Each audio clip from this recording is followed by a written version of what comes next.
The first activity is pacifying, calming, purifying. This is the healing activity. The color is white, and white like fresh snow or moonlight that you see on the sea or a lake. No, it is the stillness, the calm after the storm. This activity is used to calm sickness, obstacles, negative emotions, heal conflict or difficult circumstances in the family, in career, everywhere, even in your practice. It helps in purifying your negative karma and also create a peaceful environment for practice. It's basically like priming the surface, or rather, using sandpaper to clean the surface, even that. This is all about bringing things back to balance. Whenever there is anything that is out of balance, within or without, it creates friction, it creates problem. So everything has to be in balance. Whenever masculine energy increases, there might be agitation, there might be anger, or constant work, and thus burnout. If there's too much feminine energy, then one might become extremely inert. Like they might start loving resting too much. They might not want to work at all, right? So everything has to be in balance. So when there's too much heat, inflammation, agitation, suffering, whether literal fever or emotional agitation, within or without, pacifying cools it down. Great masters or teachers say that before you build anything, you need to calm the chaos. You need to clear the environment. You need to remove obstructions, at least the ones which are very visible, to see clearly. Before you can see clearly, by the way, you need to stop shaking. For example, if you get into spiritual practice, very deep spiritual practice, you'll have to work on your nervous system first with a lot of breath work, pranayam, and then you'll have to clean your chakras.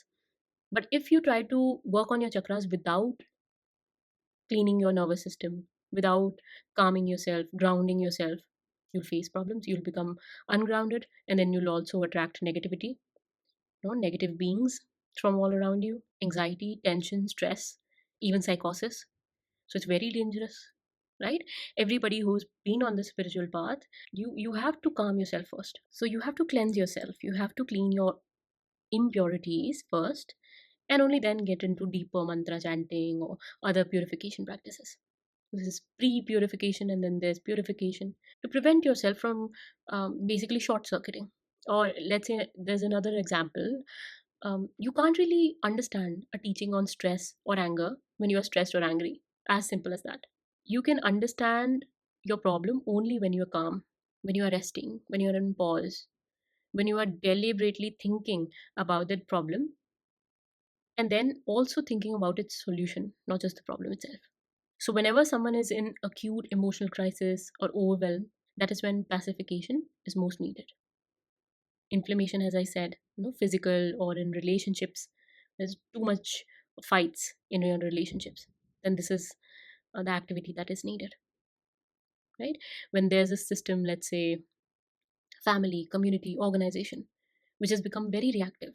Every time you go into that group or community, there's fight. This is the activity that's needed.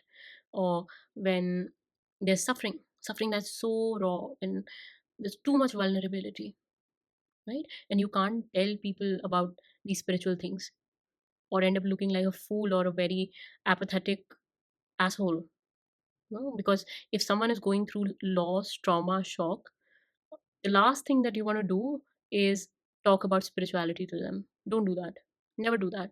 It's very disrespectful, I think, to somebody else's suffering, and it's also a very weird kind of gaslighting.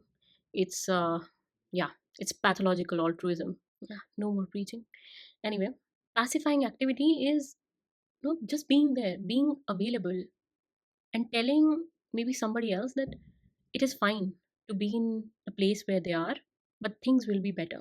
Don't be toxically positive again, with especially with someone who's facing immediate aftermath of any kind of trauma, shock, loss. Never ever do that. Never do that. But there are a couple of examples that you can think about. A doctor who is healing a patient, applying an ointment on the wound. That is pacifying activity. A mediator who's stopping a fight, who has no stakes, except for maybe letting the peace prevail. A firefighter extinguishing a blaze, a mother soothing a crying child, or mm, a friend listening without judgment, deep breathing when you are anxious, a walk in nature to clear your mind, or even taking a warm bath after a hard day. What else? Maybe a leader, right? A leader who's trying to calm a panicked crowd. These are all forms of pacifying. Actions which reduce your agitation and restore balance. Actions which lead to non reactivity or responsiveness, which increase responsiveness within you, which calm down your nervous system, you know, get you out of survival mode. So you'll have to see that whenever your mind is racing and you're unconsciously, like you're not aware, but then you're taking a deep breath, that is pacifying happening by itself within you. When you let go of a grudge, when you forgive yourself or others for a mistake, when there's anger rising, but you pause before speaking, when you're caught in anxiety or spiral, downward spiral, and you place your hand on your heart and you tell yourself, it's okay, Priyanka, it's okay for things to go as they are going, it's okay. That is pacifying. When you sit in meditation and simply watch your thoughts come and go, that's also pacifying. Mhm.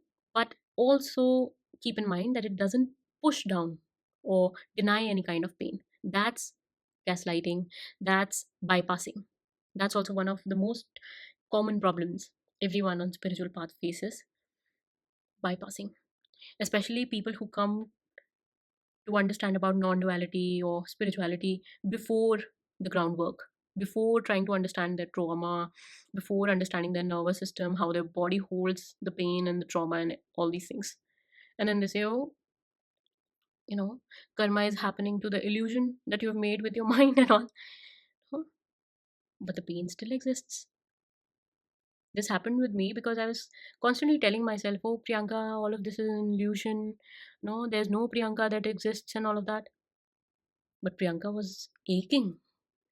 And it's only when I realized that I need to do this groundwork first, I need to heal my patterns first, see my habits, go back to the problems or the roots of the problems, solve them first, and only then understand all of these big concepts. We don't have to bypass being a human. It's the I think the most disrespectful thing that we do to ourselves. And then, as I said, when we project all of that onto others as well, it's very dangerous, very dangerous. So never do that. And when you realize this, that you have to become non-reactive, sometimes you can start overusing pacifying. We try to calm everything, we try to avoid all conflict, we try to smooth over every difficulty. Maybe those difficulties are arising for you to cut that person off from your life, cut that habit off, cut that thought pattern off, right? We become very conflict avoidant, we stop confronting our problems. Why? Because we tell ourselves, oh, we have to pacify everything, we have to not react to everything. And then we become these very fake kind of peacekeepers at any cost. Again, very disrespectful to ourselves. We use pacifying to bypass our problems instead of addressing them. And we do not have to do that. Tara never does that. So now, these are the three deities that you can connect with. And since all my understanding, all my information, everything, I'm a Gnostic, by the way, so everything is informed by all cultures, all traditions, and everything. But still, most of my understanding comes from Hinduism and Buddhism. So you'll find Hindu references everywhere, right, in my videos and even in the way that I talk. It's right there. So two of them throughout the video will be Buddhist and one will be Hindu. And yeah, all these deities, whoever is mentioned in this video, are the ones I know for sure can help you in these activities. And they embody these activities so beautifully that the moment you align yourself to these frequencies, they'll instantly, in a snap, help you, right? If now in your life you recognize this need for pacifying activity, if your life feels chaotic or your nervous system is dysregulated, because that's the first thing that you have to cater to when you are on a spiritual path, or let's say if you're in a conflict with your mother, with your father, with your partner, with your investor, anybody, call out White Tara, call out to her. She'll help you. She'll help pacify those fights, and then create an environment where you can thrive. And also, I think it's very important to say, sometimes we think about, spiritual path as something where you have to give away everything.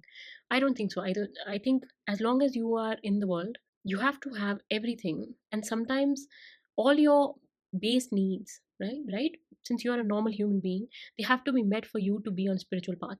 A poor person who cannot feed themselves, they don't even care about all this. They don't care about healing. They don't have time to grieve. They don't have time to fall into depression. They don't have time for anything really, because they are so caught up in feeding themselves. And even if they have depression, they never really know, because they don't have time for diagnosis. In Hindi, there's a line from a particular poem or a story that I read. It said, जब तक भूख है प्यास है यही इतिहास है, रख कांधे पे हल चल खेत की ओर चल जो हुआ सो हुआ, which means as long as you have hunger, as long as you have a stomach, this is the history. Whatever is happening in the present moment, this is the history. No, you don't have time to think about history. Basically, go towards the field and go plow the field. No, basically, whatever happened happened. You don't have time for grieving, for being sad, for pondering over the happenings of life. No, be very grateful that you have time to connect with these energies, to understand all these things. Right? I don't even know why why I gave that discourse and everything, but I hope it might be for somebody. Yeah, so you have to work on your nervous system. You have to get it out of survival mode for any kind of spiritual understanding, for any kind of experience, let's say. You have to get out of survival mode. You have to get out of um, similar thought patterns, thinking loops, reactive modes. So you have to be aware of all your reactions. Get rid of all the pain that your body has. Basically, create conditions for yourself to practice spirituality, practice dharma, like to be on spiritual path actively. Let's put it that way. That's the best way to put it. So white Tara, she is embodiment of pacifying. As I said, her white body, it radiates this cooling, healing energy. She holds a vase, and that vase has amrit, nectar of immortality, which soothes all suffering. Similarly, there's medicine Buddha, which is next, and then there's lovely Dharmantri. Dhanvantari and medicine Buddha also hold bowls or vases which have nectar, soothing nectars which give immortality. Dhanvantari is also called the god of medicine, along with Ashwini Kumars. They are physicians to the gods. Dhanvantari is the one because of which all medicines came. So he emerged from ocean during Samudra Manthan. In previous video, I shared how Tara also manifested for the sake of Lord Shiva during Samudra Manthan, the churning of ocean, and that churning was done for Dhanvantari to come. He had the nectar because of which that entire churning was done, so that he could come and gods could drink the elixir. So before we move on, let's take a moment now. Collect your breath. Take a deep breath in and out. You can note it down, or maybe you can think about it. Pause the video and then think about it. Where in your life do you need pacifying? Is there a relationship that needs calming? Is there an internal voice which needs to be told to calm down? Is there an internal voice which is very agitated, very sad, angry, which needs soothing? Is there any situation in your life where you are holding tension which could be released at this very moment? Call out to any of them, to three of them, or to nobody. Your wish. Put your hand on your heart. Breathe deeply and simply say, may this be calmed. May this be soothed.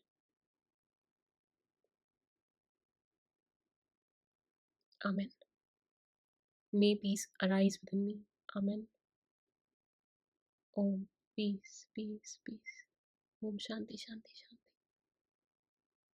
Shanti.